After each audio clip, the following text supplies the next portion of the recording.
Welcome, everyone, to the Ready for the Draft podcast. I am your host, Gregg Schutze. This is episode 11 of the 2021 podcast series, taking a look at the draft-eligible prospects, getting you ready for the NFL Draft, which is set to begin in April 2021.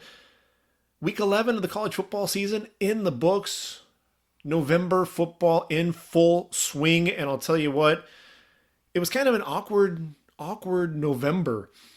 Because you look at the SEC, 4 games postponed due to COVID concerns.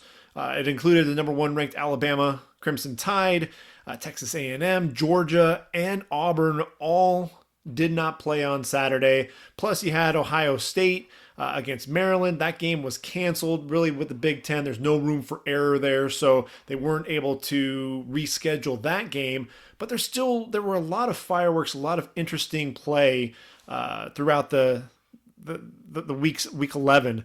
When you look at Wisconsin against Michigan, 49-11. This was a program, Michigan, that really struggled and to get anything going. And when you look at that defense, no Kwity Paye, no Aiden Hutchinson. You had to take your interior lineman. Carlo Kemp is a guy who's been playing over the nose, and you had to move him out to defensive end in order to take on Wisconsin. And Wisconsin just dominated there against Michigan, 49-11. Indiana, the dream season there for Tom Allen just continues. The 10th ranked Hoosiers go into East Lansing, 24-0 win there.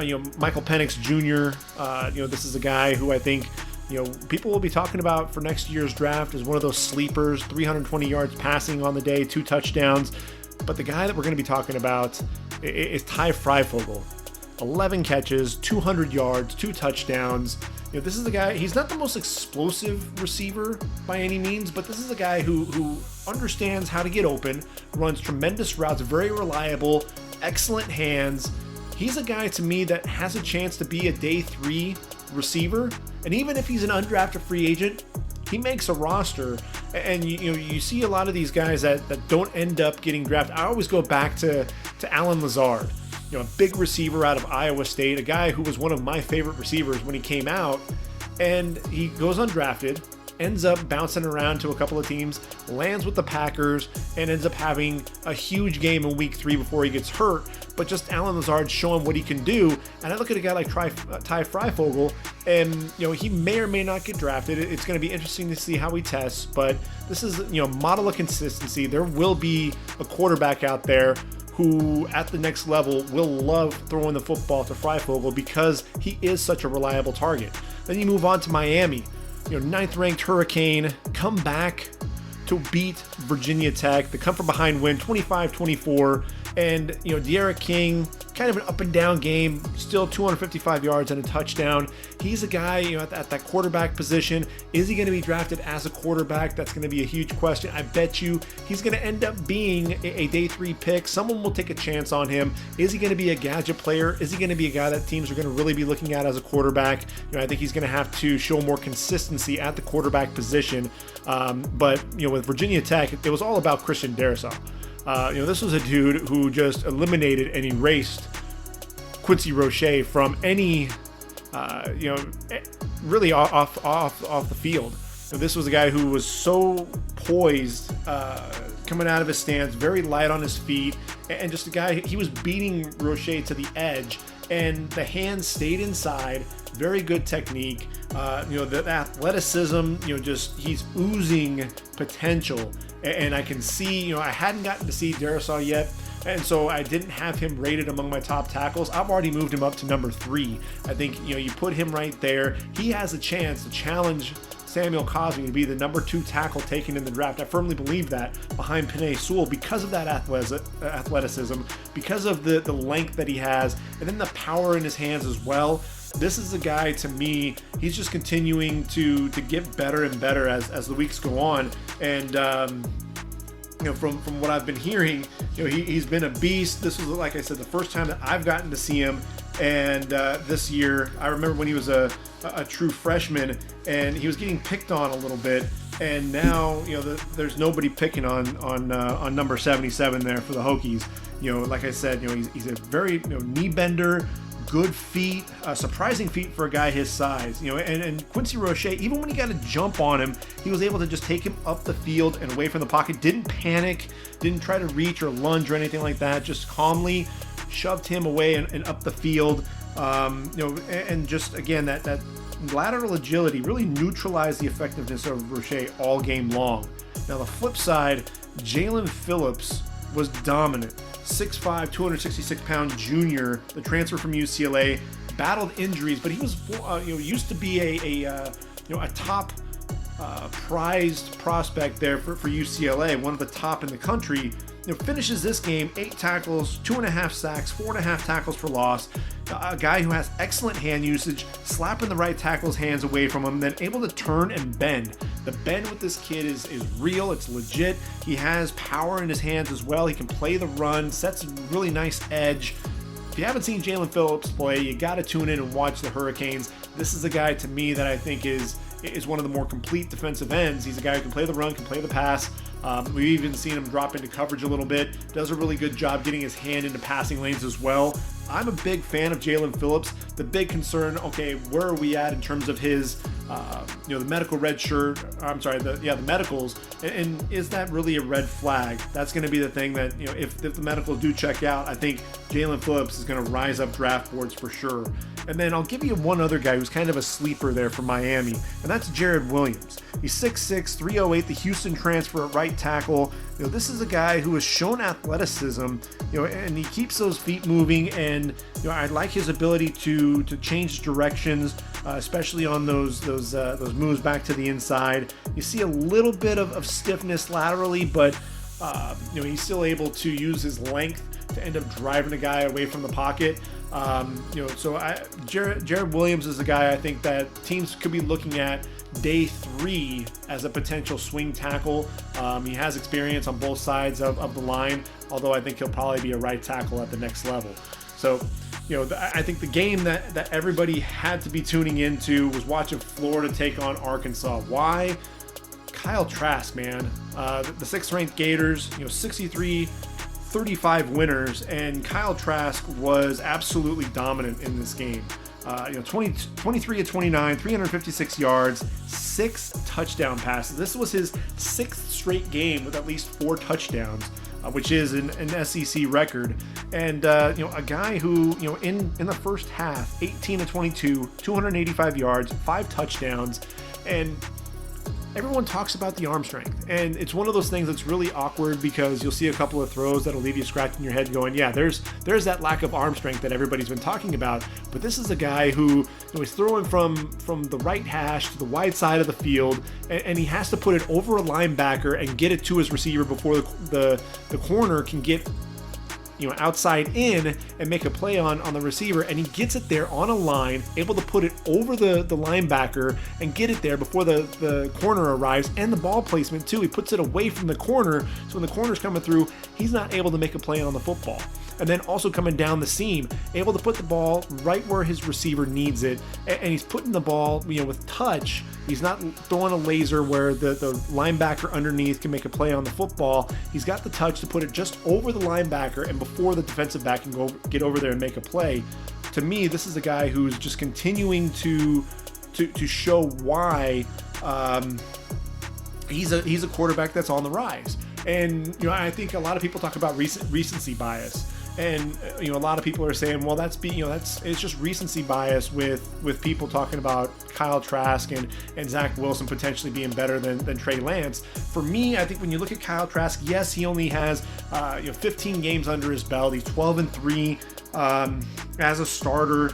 This was a guy who backed up De'Aaron King in high school. Broke his foot in 2018, finally gets the keys when Felipe Franks goes down to injury and never relinquishes a starting job. But I think the maturity is there. You watch him with his understanding, his ability to look off the safety and be able to then come back and hit his man. And another play, he looks off the linebacker. which I thought was really key, on these underneath or, throws over the middle or up the seam. The middle linebacker can't get over and make that play if he's able to hold him, and he's able to do that. Where's the blitz coming from? He's going to be able to throw behind the blitz. Understanding what the defense is doing and how to attack it is really a strength of Kyle Trask. That football IQ, you talk about that with Zach Wilson as well. These are guys who have continued to mature and develop. And I think the thing with Trey Lance that worries me is this guy, not only is he a one-year starter, and I know that, he started the same number of games as Kyle Trask, essentially, but, Trey Lance is a redshirt sophomore who's played one game as a sophomore. So really, you're talking about one year body of work as a redshirt freshman. Now, granted, that was a dominant performance. A guy who never threw an interception in his freshman season. But it's one of those things that will give you pause. I think there is some cause for concern there. When you look at a lot of guys who have 1 year of experience under their belt, I was fooled by Dwayne Haskins. I thought that Dwayne Haskins was going to be a guy that was going to step onto the field and be a playmaker there for the Washington football team. And unfortunately, that just hasn't happened. And what was he? He was largely a 1 year guy. And, the youth, and the immaturity was absolutely there. And so those are some of the things that I worry about. I watch a guy like Kyle Trask, I watch Zach Wilson, and the maturity that is there with both of those guys. I think, that's really what has me concerned about Trey Lance, being that redshirt sophomore. Yes, he started the same number of games as Kyle Trask in his time there, brief time with North Dakota State, but, I think it definitely means something. This is a guy that hasn't seen the types of defenses and the type of schemes that have been thrown at Kyle Trask and even Zach Wilson. So I think that's really where I am in this right now with that quarterback group. Will Trey Lance end up getting drafted as a number 3 quarterback? More than likely, yes. Will I still keep him in my top 3? I don't know. I don't know if I will, but I think Trey Lance, because of the potential is absolutely there. I think if Trey Lance goes to the right situation, he could be golden. But the thing is I don't think he'll be able to step in right away. If he can get a job like Jordan Love, sitting behind Aaron Rodgers, waiting for his turn, I think that would be the best scenario for Trey Lance. Look, if the Saints, well, really, when you look at the Saints right now, the more that I think about it, Drew Brees is probably going to retire at season's end. But, if he can get in with a team that has a veteran quarterback that he can learn from, Carolina, they've got Teddy Bridgewater there, but is he truly the long-term answer? There could be a couple of teams that he could possibly fit in, and, Tampa, if he ends up sliding in the draft, I don't think that will happen. But I think what you have to do is you have to put him in that right situation in order for him to thrive. I don't think you can just, you can plug him in anywhere and allow him to ball out. I think, you look at Notre Dame, 45-31 winners over Boston College. And with the Irish, this was a game where, you have Ian Book, 283 yards passing, 3 touchdowns, and really Kyron Williams never got going as a running back, because Ian Book was the leading rusher with 85 yards on the ground and a touchdown there as well. I think really what that story was that defense there for Notre Dame, really giving Phil Dracovic a lot of trouble. The 6'5", 226-pound redshirt sophomore, the transfer from Notre Dame, just 18 of 40. He did throw for 272 yards and 2 touchdowns, but this is a guy, I think, he holds on to the ball way too long at times. I think whenever he rolls out, he's backpedaling. A lot of times he's throwing off his back foot, and I think he trusts his arm a little bit too much and tries to make the big play, tries to force things a little bit too much, instead of just taking what the defense gives him. And that's really the big concern that I have for Phil Dracovic right now. I still have him rated in my top 10 for quarterbacks, but I'd love to see him come back for one more season there under Coach Hafley there with the Golden Eagles. I think when you look at Notre Dame, you're talking about JOK, Jeremiah Owusu-Koramoah. This was a dude, the tremendous recovery speed. Dracovic threw a ball out to to the receiver deep, and I believe it was Zay Flowers, the fastest guy on BC's team, and the recovery speed was ridiculous. He was able to get back, and ultimately he kind of reached back for the football because the ball was underthrown, and was able to break up the ball, kind of reaching behind him. But the way that he was able to recover, because he was beat, but he was able to get out there and make a play on the football. And can we just talk about the fact that, hey, this is a rover, a linebacker, whatever the case may be, he's out there on the outside covering receivers. Not just in the slot, but on the outside. You don't see too many guys that are able to do that. This is a guy, to me, I think should be a top 15, top 20 pick when it's all said and done. He's not Isaiah Simmons, and that's a good thing. This is the guy, he's been playing rover there for Notre Dame for quite a while. You know what you're getting. He's not the guy who's going to be a jack of all trades, master of none like Isaiah Simmons. I think JOK could actually come in and make a difference for an NFL franchise right off the bat. Liam Eichenberg, again, a model of consistency, 6'6", 302, excellent hands. He's a knee bender, very patient offensive tackle, understands angles, does a really good job with his kick slide as a pass protector. Still want to see him be a little bit more physical in the running game. I think he's still more of a finesse tackle there when it comes to the run game. But I'm a huge Liam Eichenberg fan. The consistency is right there. And for me, he's a technician, much like Dylan Radins. And I think after the top three of the tackles, when you're talking about Sewell, Cosme, and Darrisaw, I think when you look at Eichenberg and Dylan Radins, those are the next two guys that I think will come off the board as offensive tackles, and they're both a couple of technicians. They're decent athletes, but I don't think they're quite on that same level as the first three guys, but they're definitely guys who are going to keep your quarterback upright, and they're a lot of fun to watch if you like watching guys in the trenches like I do.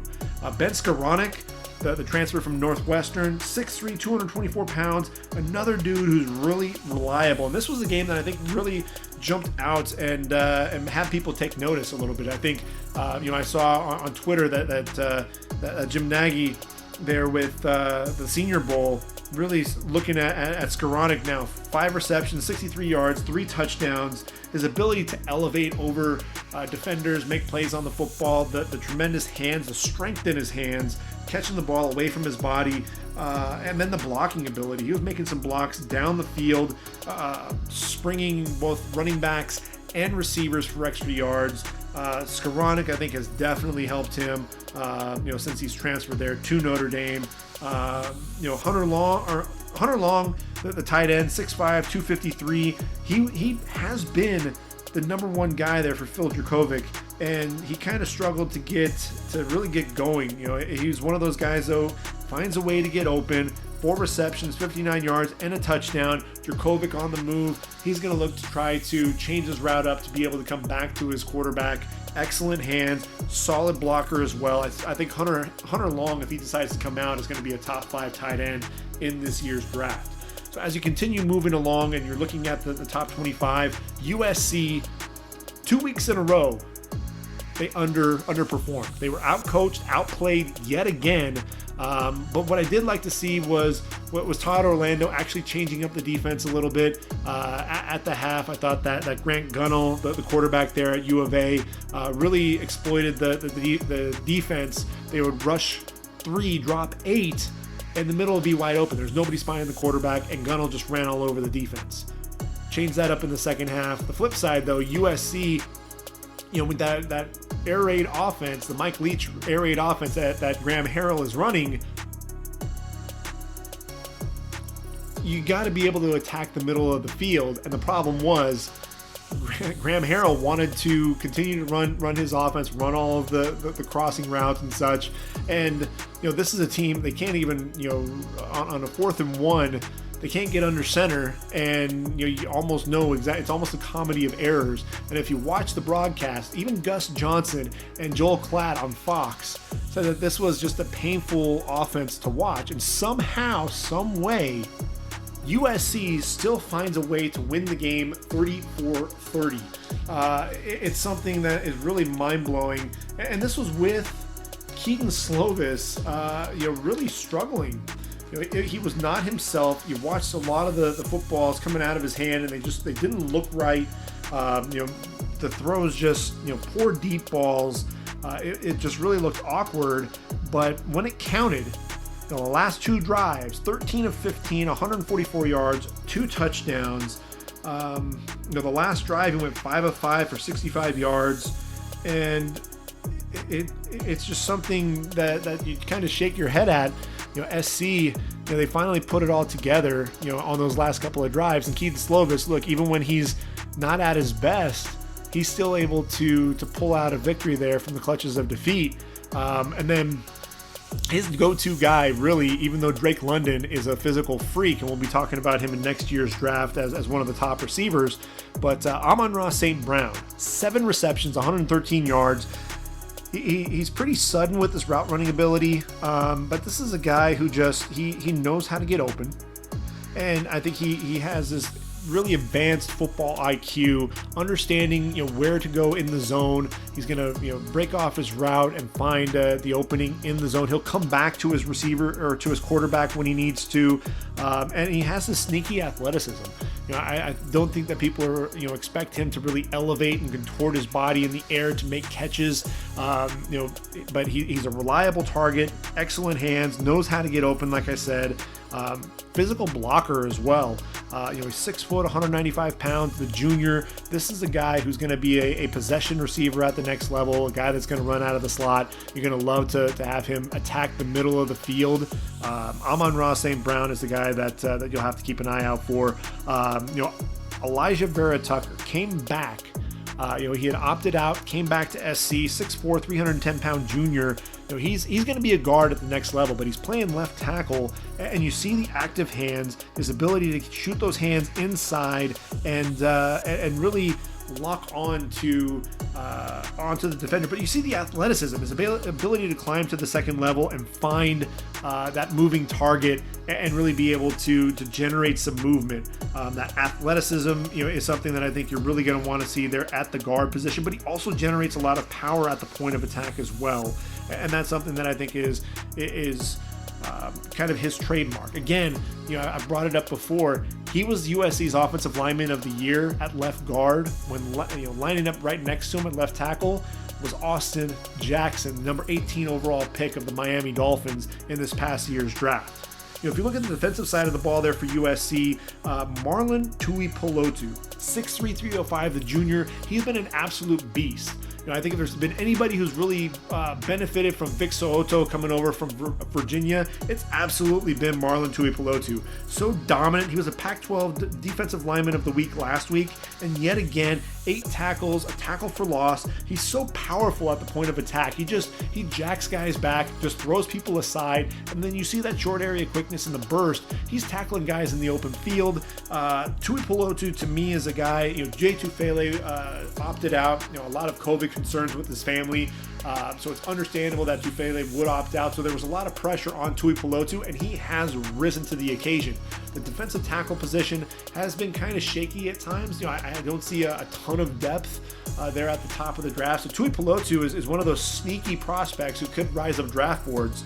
And then I'll give you another name. Everyone talks about Talanoa Hufanga, because of his range at safety, but he's that heat-seeking missile with reckless abandon, who always seems to get injured, and he was injured in this game as well. And then you have Isaiah Polamau, the 6'4", 205 safety. He's another guy because of his size and his range. Everyone talks about him, but you got to talk about Elijah Griffin.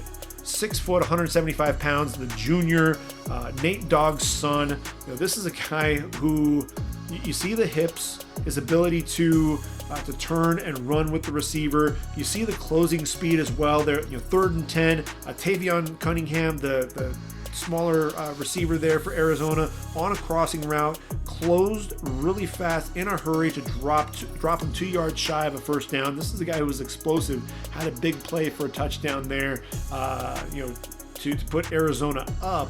So you knew the guy had speed, but this is someone, with Elijah Griffin, closes in a hurry, that closing speed absolutely on display, and then he gets up to the receiver, wants to jam him when he can off the line as well. So to me, Elijah Griffin benefiting from a new position coach as well. I think he's somebody who's an ascending prospect there for the Trojans. So those were a few of the games there in the top 25 that I got to keep an eye on. There's Marshall, 42-14 winners over Middle Tennessee. The freshman Grant Wells balling out there yet again, 336 yards, 5 touchdowns. My guy Brendan Knox, only a junior, could come back to the Thundering Herd, 70 yards on 10 carries. A guy who's a physical runner, a guy who's going to get downhill. You want to see him, be more of a receiver in the passing game. Haven't really seen him do that too much, but a guy who is a one cut and go type of a guy. Not a ton of wiggle at the second level, but definitely somebody who's going to be pounding the football, and he's been a big reason why Marshall now is 7-0. But the guy that I really want to, or the game that I really want to talk about is Tulsa, SMU. So the Golden Hurricane at home against the 19th ranked SMU Mustangs. And look, it was 24-7 at the half. And then suddenly Tulsa, this team must have 9 lives. It's absolutely ridiculous and remarkable what they've been able to do. Zach Smith, really slow to get going yet again, ends up 26-38, 325 yards, 3 touchdowns, did throw 1 pick in that game. But when you watch Zach Smith play, you see the arm strength, his ability to throw the football down the field, but then the consistency. He'll hit a guy across the field, make a difficult throw, and then he'll have a receiver wide open coming across the middle, and he'll just sail the football. I think some of the mechanics there are a little off a little bit, but my guy, the guy that I've been talking about, my favorite player in this entire draft, is Zaven Collins, number 23. If you haven't seen him, you got to watch him. 6'4", 265, the junior. He's probably going to run a 4.5 40 whenever he gets to the combine. And this is a guy, look, he's a smart kid, high football IQ, a guy who's a valedictorian of his high school, pre-med as well.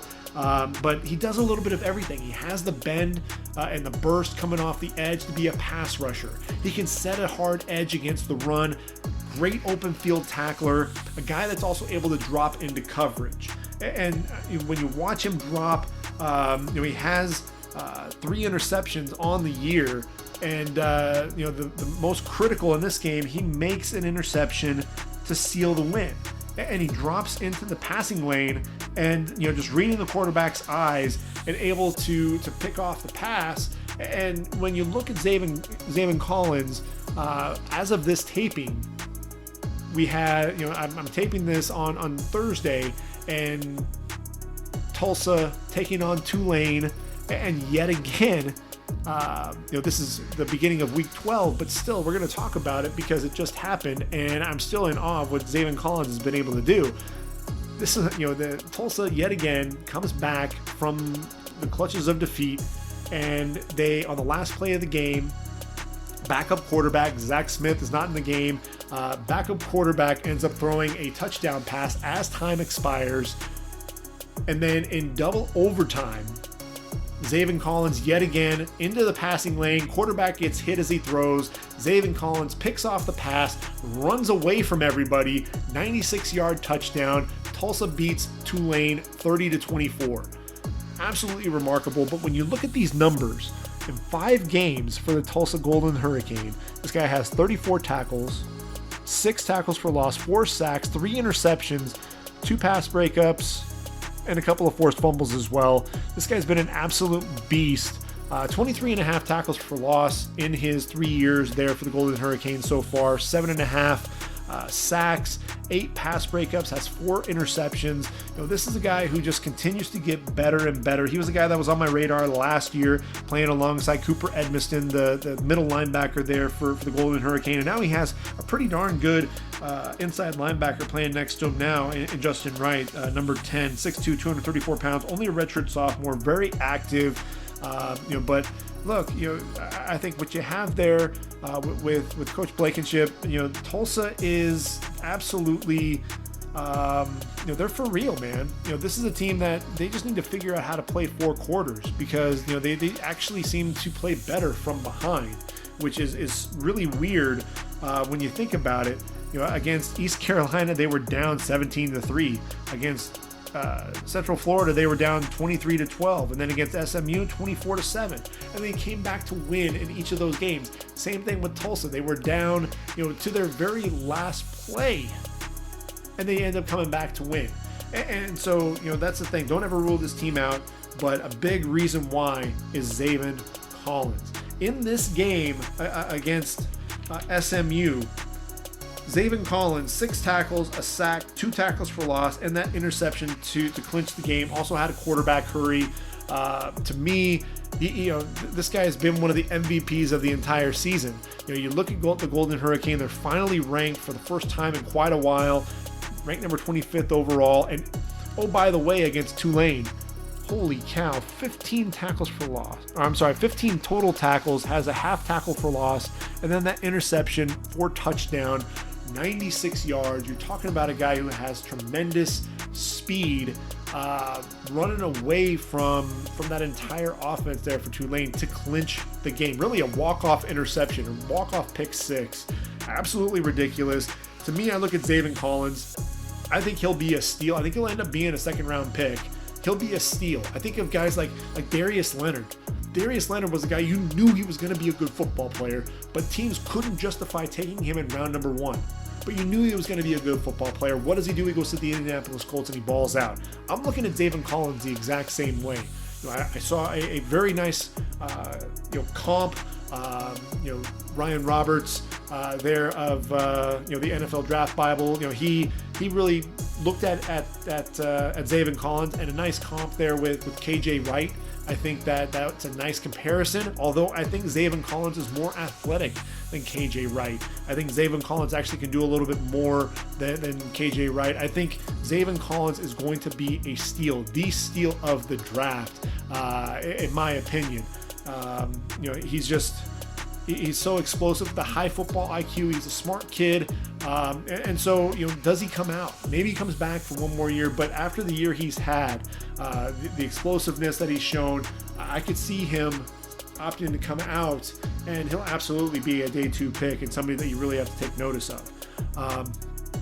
So if we look at some of the other games, Kent State had a huge win against Bowling Green.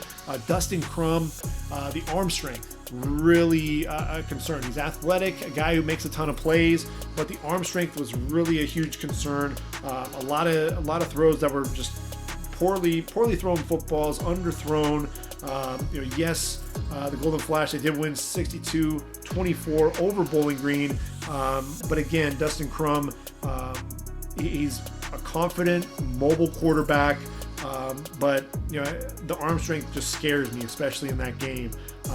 Quentin Morris, when you watch this guy, he's 6'4", 250 pounds, didn't have much of an impact there for Bowling Green, just 2 catches for 19 yards, but he's a big dude, led the MAC in tight ends and receptions a season ago, big and physical as a blocker. I think Quentin Morris is going to get himself drafted. I think he'll be someone who will turn some heads at the combine as well. Buffalo taking out Miami of Ohio 42-10. Jarrett Patterson, just 20 carries for 73 yards and 2 touchdowns. But when you watch Jarrett Patterson play, he gets the hard yards, the leg drive after contact. I think his trademark, when you watch 26 there, he's 5'9", 195 pounds, the lateral cuts to make people miss in the backfield or in the hole, I think is special. And that's really the big thing for Jarrett Patterson more than anything else. In this game, just 3.7 yards per carry. So Patterson struggled a little bit to really get things going. But I think Patterson is somebody that is just going to continue. He gets better as the game goes along. I think as I continue to watch Coyote Awasika, yes, he's playing left tackle. He's going to be a guard at the next level. You see him doing a really good job with his hand placement, keeping his hands inside. He's a knee bender, has that athleticism that you want to see out of your guards. I really like Awasika. I think he'll be an early day 3 pick. Tommy Doyle's going to be a day 2 pick. He's 6'8", 326 for Miami of Ohio, and this is a dude who is picking up blitzing defensive backs, driving them up the field, getting him away from the pocket. Took a defensive tackle and just walked him back off the ball, got under his pad level, and just drove him back. The hand placement has been critical for this guy. And look, he grew up as a hockey player. a big 6'8" dude, and he's just so physical, and you can tell that he's that tough as nails mentality as a hockey player. It really translates to the football field. Yes, against Malcolm Kuntz, he did open up a little bit too early, lost leverage at times against some of the speed rushers. So I think that's one of the things he's going to have to work on footwork a little bit. I think he may need to get a little bit stronger. But Tommy Doyle's absolutely a guy who was in play on day 2.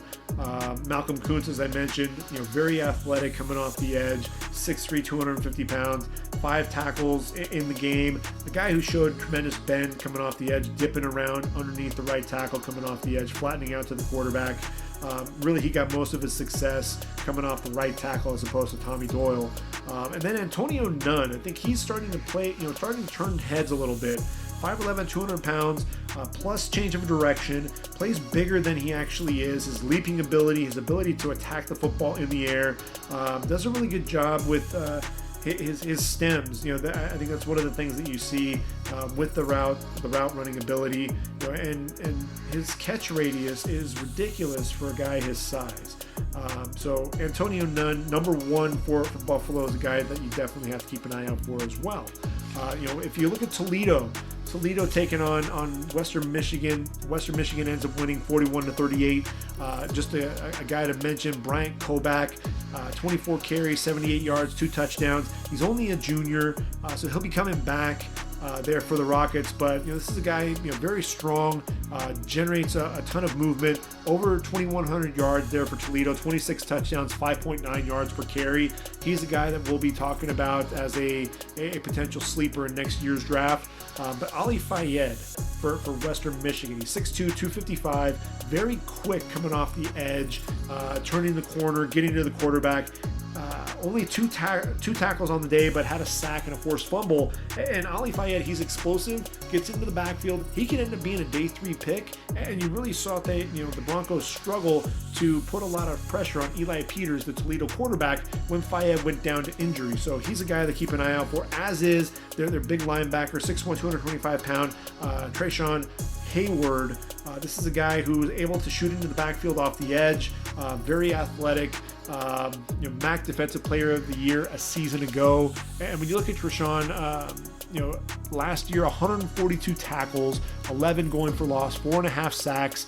A volume tackler, high football IQ, diagnoses plays very quickly, and can play both the run and get after the quarterback.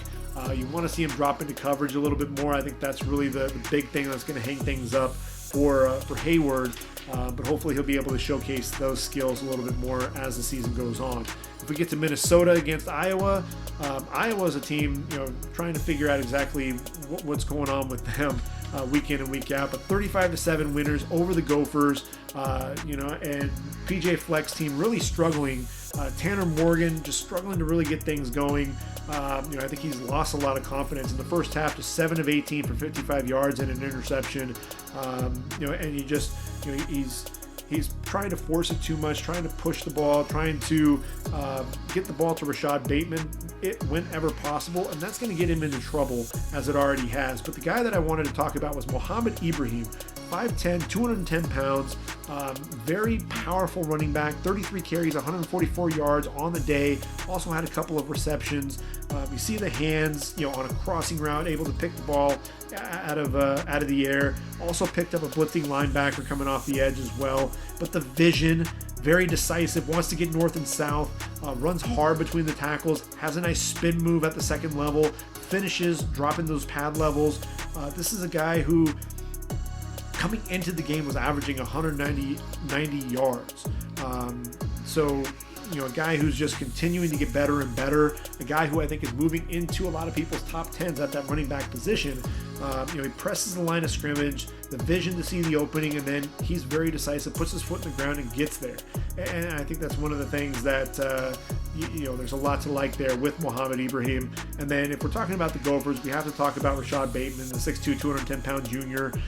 This is a guy who I think he's just waiting to have that big, huge game. It's like you see the talent, you see him able to make plays, especially if there's off coverage. He's absolutely going to run a slant, going to get inside, and then make plays after the catch. I think teams have done a pretty good job containing him. He doesn't have Tyler Johnson to kind of help protect him a little bit. So and the crazy thing is with Bateman, Tanner Morgan threw for 167 yards, and 111 of those went to Bateman. So he's basically their entire offense. And if there was a quiet 111 yards, that was probably it there for Rashad Bateman, because you're expecting the explosive plays. Alaric Jackson, the Iowa left tackle, overset on a play, and Boye Mafi, the very athletic defensive end, beat him off the edge beat him to the inside, got a hit on the quarterback as he was throwing. He did a good job driving other defensive ends off the ball, kicking him out, driving him, and sustaining his blocks. Very powerful in the run game.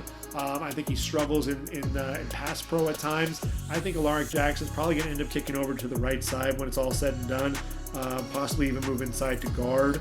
And a guy that I've been really high on, Sam Schluter, he really struggled in this game. I thought that was one of the things. You saw Zach Van Valkenburg, a 6'4", 270-pounder. He was a guy, he had 3 sacks on the day and really was giving Schluter all kinds of trouble. And really with Schluter, the pad level was getting too high, and Van Valkenburg was really driving him back into the backfield, and had a step to the inside on a play, expecting Van Valkenburg to take that inside move, and instead Van Valkenburg went right around edge and ends up getting his sack, coming into the backfield. Schluter, I think his stock is starting to drop. That's one of the things I'm a little worried about there. And then Davion Nixon, look, the 6'3", 305-pound defensive tackle there at Iowa. Only 2 tackles on the day, one of which though was a sack. That low pad level, very explosive coming off the ball into the backfield. He's the guy to keep an eye out for. Maybe not for this year's draft, but definitely for next year. So he's a guy that I think is going to be rising up some draft boards here. I think for next season. Looking at receivers, I thought Trevon Grimes was a nice go-to target there for Kyle Trask. Now that Kyle Pitts was out of the game, it sounds like he may not even play the next game either, with that concussion, that huge scary hit coming over the middle. Lewis Seen, the safety, ultimately ended up getting ejected for targeting there in that game against Georgia.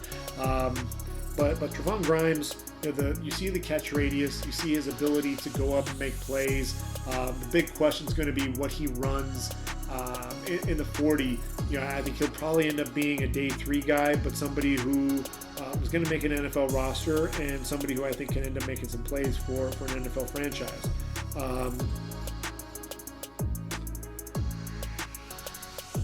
Let's see, who else do we have here? When we look at it, Indiana, with that win, not only are we talking about the offense, we have to talk about the defense a little bit. Micah McFadden, he's only a junior. I wanted to bring him up, though, because this is a guy who I think we're going to be talking about as kind of as somebody at inside linebacker who just makes a ton of plays for the Hoosiers. Much like Isaiah McDuffie there for BC, also a junior, very active. He's one of the nation leaders in tackles, and just very instinctive, high football IQ, read and react type of player. He's always around the ball. Both he and Max Richardson there for BC. The volume tackling, is that going to ultimately propel him into the 2020 draft or 2021 draft? Probably not. I think McDuffie comes back, plays again for BC. I think with BC, they have a lot of young guys, a lot of young core there. You have Alec Lindstrom, the center. You have some guys, Hunter Long is only a junior as well. Phil Dracovic is a redshirt sophomore. There are some players there on that team who are underclassmen, and you could absolutely see them all come back for Jeff Hafley, who's really a coach on the rise. And BC could be a team that we're talking about, challenging the heavyweights there in the ACC next season. The Northwestern game, Northwestern undefeated, after taking on Purdue and winning that game. And I'll tell you, in that game, you had Greg Newsome going up against David Ball. David Bell. And David Bell, he's 6'2", 205, only a sophomore, but a guy who just, he's athletic, a guy who has a lot of speed. He goes up and attacks the football in the air. And the battle that he had with Greg Newsome, was ridiculous. Newsome 6'1", 190 pounds, only a junior, but he was very physical. Got called for PI a couple of times with some of the grabbiness a little bit. Got a little bit too physical at times, but a guy who was in phase more often than not, did a really good job attacking the football at the catch point, drives really well on the football. He's the guy, he's one of those sneaky good corners there for Northwestern, and somebody to keep an eye on. I think everyone's talking about Patty Fisher and Blake Gallagher, the linebackers, but Greg Newsome's a guy that is definitely on my radar at that corner position. And I'll give you a guy who's going to be a sleeper for me, a guy who may not even get drafted, but the versatility is ridiculous here. He's only 6'1", 245 pounds, but Derek Barnes, he's a converted defensive end, now playing inside linebacker. Really hasn't played inside linebacker much. I think he started as an outside backer, now moved to inside. And in this game, he had 14 tackles, 2.5 for loss, and he reads and reacts, shooting through gaps, getting downhill, dropping running backs in the backfield. Outside zone, gets outside, shooting the gap, and gets downhill, dropping the running back, for no gain. This is a guy who, for somebody who is new to the position, is not playing like it. And he's been somebody that I think was on my radar coming into the season. I was really expecting him to be more playing more on the outside, kind of that rush linebacker type of a position, but he's really been playing on the inside, and he's been playing well. A season ago, as a defensive end, 63 tackles, 11 tackles for loss, 7.5 sacks. As a sophomore, he was a linebacker, 92 tackles, 8 tackles for loss, and 3 sacks. And then you move him inside so far in just 3 games, 27 tackles, 2.5 for loss, also has an interception. He showed that he can drop a little bit. 40 games played there at Purdue. If you get to watch the Boilermakers, number 55 on defense is definitely must-see for Purdue. Lorenzo Neal, the defensive tackle, the 6'3", 325-pounder, battled injuries a season ago. He's back, and I think he's getting back to form. The son of Lorenzo Neal, the fullback that had a nice long NFL career. Really a low pad level, especially in short yardage plays to blow up the run play. He has the power to drive interior linemen back into the backfield. Very active hands. You see the speed to power to generate a lot of movement as well. I think Lorenzo Neal's a guy, the medicals have to check out for him, but he's somebody that I think you could see on NFL radars on day 3 as well there for Purdue. So when I look at across the landscape here for week number 11, I think there are quite a few players that definitely took a step forward. And I'll tell you, one guy who definitely falls into that mix is Dorian Thompson-Robinson. If you look at the box score, you're just going to see 14 of 26 for 196 yards, a touchdown and interception, 12 carries for 82 yards, and another score. But what he did against the Cal Bears, I think he was the big reason why UCLA won 34-20. But you see the athleticism. This was a guy that was breaking ankles at the next level. Linebackers just really didn't know what was going on. He was so sudden with his ability to make plays. You worry about the arm quite a bit, but you watch him in the open field, and he's just special with the ball in his hands. I think he's going to be a guy that an NFL franchise may just want to get him onto the field because of the way that he's able to create in space. In that game as well, Osa Odighizuwa, 5 tackles, 1.5 sacks, 2.5 tackles for loss. You saw the explosiveness. That's really, was his calling card. He was shooting gaps and getting into the backfield. There was a run play that was supposed to be heading into the gap that he came from, and blew up that run play and forced the running back to try to bounce it outside right into a linebacker. He didn't even make the play on the football, but he was the guy that was disruptive and ultimately forced him into the linebacker. Odighizuwa is a guy to me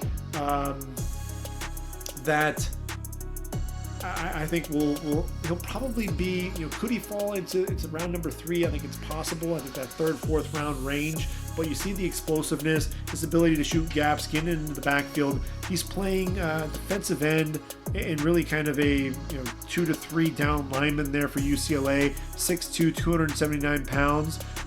Definitely a guy to watch there for the Bruins. And then Demetric Felton, he's only 5'9", 186 pounds. If you haven't seen this guy play, he's a converted receiver, but the vision, it's surprising as a running back. The vision, his ability, he wants to get north and south when he can, but he's very elusive in the open field, very electric with the ball in his hands. I just think of Tariq Cohen, and you think of some of those smaller, diminutive type players, and there's always a role for them at the next level. Demetric Felton is one of those sneaky prospects who might find his way onto a football field. Now, why, UCLA and Cal? That was an interesting game. It was played at the Rose Bowl on Sunday morning. Why did this happen? Well, UCLA was supposed to play Arizona State. Cal was supposed to play. Who were they supposed to play? In any event, both of those games were canceled due to. Oh, I'm sorry. I think Cal was supposed to play Utah. Cal was playing Utah. UCLA was playing. As I said, UCLA was playing Arizona State. Both of those teams were hit hard with COVID. So essentially, the Pac-12 looked at it and said, all right, well, UCLA, Cal, you guys aren't affected by COVID. You guys don't have any, have anyone to play.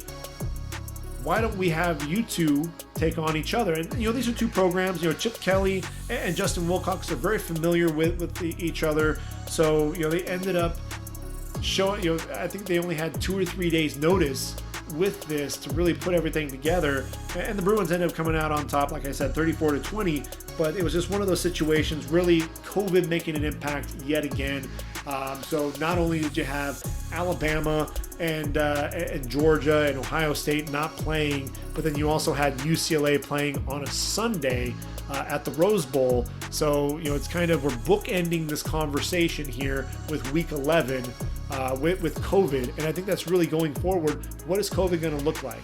I think it's kind of a war of attrition in some respects with a lot of these programs. And I'll tell you, the conferences and college football playoff committee, they're going to have some challenges. You look at a team like Wisconsin, they've only played a couple of games due to COVID. What is going to happen there, in terms of who you're going to take? If you're looking at that and you're looking at the schedule, who are you gonna end up taking if you've got another team with a similar record as Wisconsin? Who are you gonna have play in the Big Ten championship? And what's that gonna mean? Teams that are playing only 6 games in the Pac-12 or 7 games. You have Ohio State now. They had a game against Maryland that got canceled.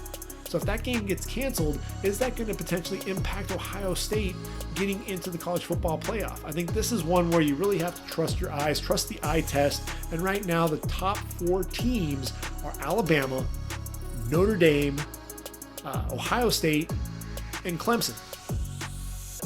And I think after that, you've got Florida really knocking on the door. I know that Texas A&M is ranked number 5 overall, but I think Florida is really that team that should be getting that next billing. And if you're looking for a couple of teams that are kind of flying under the radar as non-Power 5 schools, I think Cincinnati and BYU are 2 that you really have to keep an eye out for. BYU has just been dominating teams, and with Zach Wilson at quarterback, I'd love to see that team get a shot in the playoff, but unfortunately, if you don't have an expanded playoff, I don't think that's going to happen. But BYU, absolutely. I wish this team could have played the schedule that they had, because it was kind of a murderer's row. A lot of top-notch Power 5 schools, and we didn't get to see Kalani Sitake's crew do that, play that schedule. But it's something that I think BYU could still potentially end up in a group of the final top bowl game when it's all said and done. I think BYU can play in a top bowl game when it's all said and done. I think you're gonna, that New Year's 6, BYU will absolutely be there when it comes time for the bowl season. So with that said, It's time to take a look at week number 12, Saturday, November 21st. What games do we have that we have to check out? Obviously, the big game in the Big Ten. You have the number 9 ranked Indiana Hoosiers, Michael Penix, Stevie Scott, the running back, the powerful one cut and go running back, and then the receivers. You have your slot receiver with Whop Philyor, and you have Fryfogle, the possession receiver extraordinaire, going up against Ohio State. Obviously, Justin Fields, he just looks stronger, looks more confident, looks more relaxed in the offense, and that spells doom for a lot of opponents. You know, you have Chris Olave and Garrett Wilson, the receivers. Defensively, Baron Browning at linebacker is very versatile, as is Pete Werner. He's more like a safety than a linebacker, really. And then Sean Wade on the outside. It's going to be an interesting matchup. I think what you're going to see is Indiana's defense really being tested. Micah McFadden's going to have to come up huge for the Hoosiers. I think Reese Taylor and Devin Matthews and company in the secondary are going to be tested early and often. Coastal Carolina really going to get challenged there against Appalachian State, number 15th ranked Chanticleers. If you haven't seen them play, you gotta watch them. Also a freshman at quarterback there for the Chants, and Taron Jackson, one of my favorite defensive ends, a guy who's just relentless getting after the quarterback, 6'2", 260 pounds, a guy who I think we're going to be hearing his name called on day 3 of the draft. BYU, I just want to mention them. They're ranked number 8 in the country now.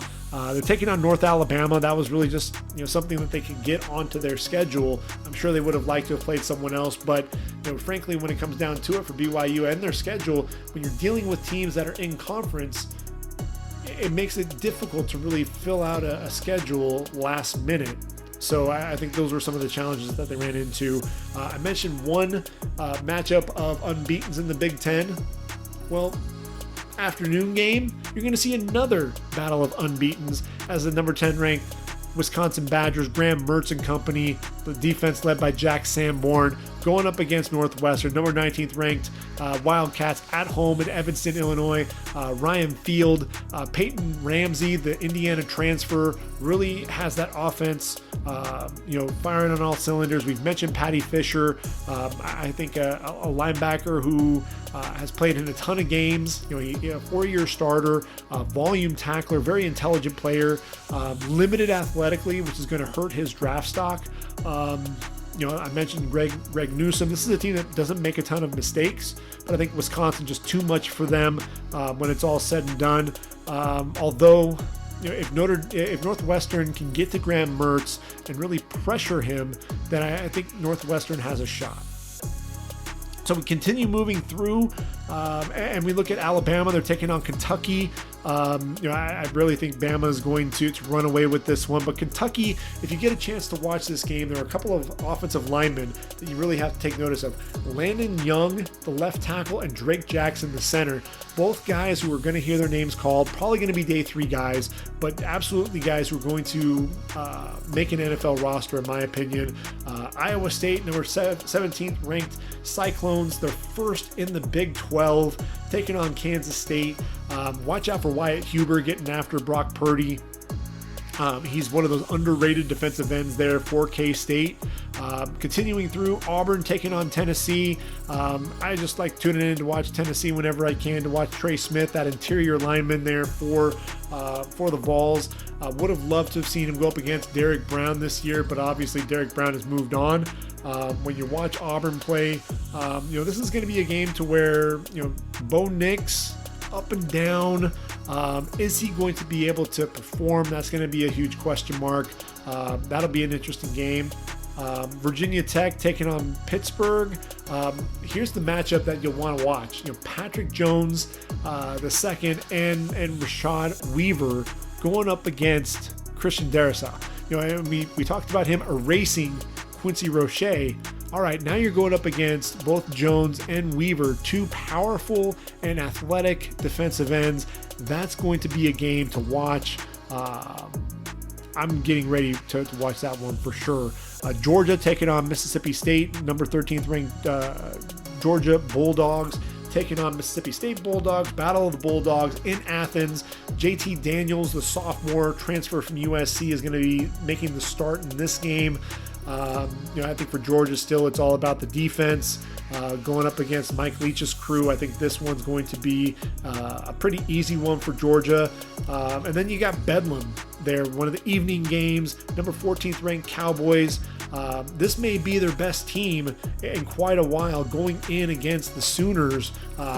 It'll be played in Norman at Gaylord Family Memorial Stadium. Number 18th ranked Oklahoma Sooners being led by Spencer Rattler, the redshirt freshman. And this is going to be an interesting game. Oklahoma's defense is starting to get better. And you watch Oklahoma State, they're kind of struggling to get things generated. The offensive line outside of Tevin Jenkins has really been struggling. Tevin Jenkins, to me, is an absolute day 2 pick for... I think he'd end up being a second rounder, that right tackle there for the Cowboys. But they struggle to get things going. Chuba Hubbard really hasn't been able to create on his own, and that's really been a huge concern. I think it's been a blow to his draft stock. Really want to see what Tylan Wallace can do on the outside against OU's secondary. OU's defense has gotten better under Alex Grinch as this season has worn on. The sophomore tight end Austin Sogner, I think, is going to play a huge role in this game. You're going to need a receiver that's going to step up. Rodarius Williams, the corner, number 8 for Oklahoma State. I think Spencer Rattler is going to try to throw away from him whenever possible. Watch out for Amen Ogbongbemiga trying to get into the backfield. And of course, Trace Ford, the athletic defensive end. He's 6'4", 250 pounds, coming off the edge. That's going to be a huge concern there for Oklahoma. But here's the deal with Oklahoma. What I think is going to be the difference, Ramondre Stevenson. Remember that name. He's 6 foot, 250 pounds. He was suspended for the Peach Bowl a season ago and for the first few games of this year due to marijuana, being busted for marijuana. And Stevenson is just a difference maker. This offense looks completely different when he's in the ball game. A guy that is so powerful, but very quick feet, very light on his feet for a guy his size. He's a guy, to me, you really, obviously there's some red flags there with this kid, but if everything checks out with him, he could potentially be a guy that he'll probably won't get drafted until day 3, but a guy who is, again, he's going to be that sleeper that, at the running back position, that people are going to be like, where did this guy come from? Liberty, ranked number 21 in the country. They've been beating teams up. They beat Virginia Tech. And you've got the Auburn transfer, Malik Willis at quarterback. Hugh Freeze has things going there for the Flames. Taking on NC State. That's going to be interesting. Taking off on another Power 5 school from the ACC. We'll see if Liberty's really for real there. Missouri taking on South Carolina. A couple of 2 and 4 teams. But I mention it because you got to watch Nick Bolton there for Mizzou, and then the safeties Joshua Bledsoe and Tyree Gillespie. Those are a couple, 3 guys there on the defensive side of the ball for Mizzou that you have to tune in and watch. Obviously, with South Carolina, you're going to have J.C. Horn, the corner, and you're going to have Shi Smith, the receiver there in the slot. USC getting a very late game. It's going to be 7:30 out on the West Coast, 10:30 on the East Coast. The 20th ranked Trojans going into Salt Lake City, Rice-Eccles Stadium against Utah. Utah, I think this is their first game of the year because they've been battled and hit so hard with COVID. It's going to be interesting to see what happens in Salt Lake City. What type of team are we going to see out of USC? Are they going to make any adjustments? Is Clay Helton really going to make that offense? He's got to do something. Put his foot down with Graham Harrell. Make him attack the middle of that defense, and when they run that zone and run the ball. If you run the ball, that's going to pull the safeties up, and then you'll be able to throw behind the safeties as well. Marquise Stepp for USC, only a sophomore, power and speed, very athletic. He's a running back to watch there for the Trojans as well. And there are some games that have been postponed or canceled. Quite a few of them, actually. Let's see, 1, 2, 3, 4, 5, 6, 7, 8, 9, 10, 11, 12, 13 games. 13 total games, of which 1, 2, 3, 4, 5, 6 of them have been canceled. That includes Louisiana taking on Central Arkansas. That's number 24 ranked Raging Cajuns. You've got a few games there out of the Mountain West. Arizona State and Colorado canceled as well. A couple of other teams that are ranked that have games that are postponed. Number 12 ranked Miami against Georgia Tech has been postponed. Number 15th ranked Marshall Thundering Herd against Charlotte. That game has been postponed as well. Number 22 ranked Texas Longhorns. Can't go to Kansas this week, so that game has been postponed as well. The big question is going to be, when are these games going to be made up? Are we going to see them, made up at any point? That's going to be a huge question mark there. I think we're starting to get towards the end of the season, and if all of these conference championships are really going to be played by December 19th, I just don't know how you're going to fit in all of these games when it's all said and done. Texas A&M's another team. They're going up against Ole Miss. Number 5 Aggies, their game has been postponed.